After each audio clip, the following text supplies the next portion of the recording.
And Saul, verse 23, and Saul's servants spake those words in the ears of David, and David said, seemeth it to you a light thing to be a king's son-in-law, seeing that I am a poor man and lightly esteemed. Verse 24. And let me highlight that on here too. And the servants of Saul told him, saying, on this manner spake David. And Saul said, thus shall ye say to David, the king desireth not any dowry, but 100 foreskins of the Philistines to be avenged of the king's enemies.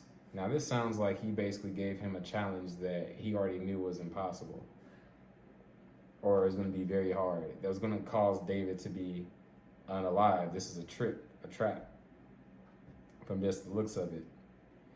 And it's funny too, because man, you missed it. You weren't here, Angela. We were talking about circumcision yesterday, because David over and over kept saying to, he wouldn't even say Goliath's name. He would say, you uncircumcised Philistine.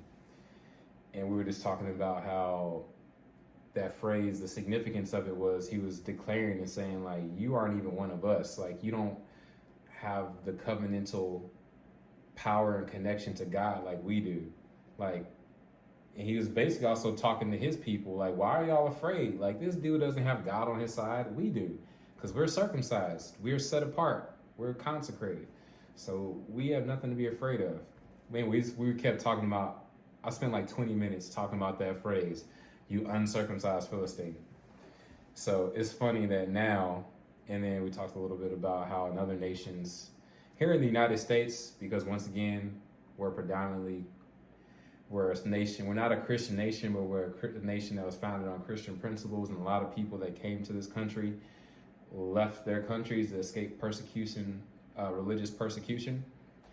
A lot of Catholics and Lutherans and all that, right? Protestants. And where am I going with this?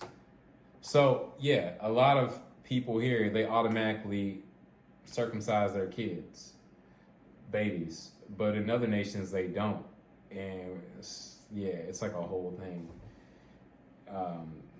I've heard that's even why some other women in other countries like men here. It's kind of weird. My kids hate when I talk about circumcision. Like, ew, daddy. But I'm like, it's a thing in the Bible.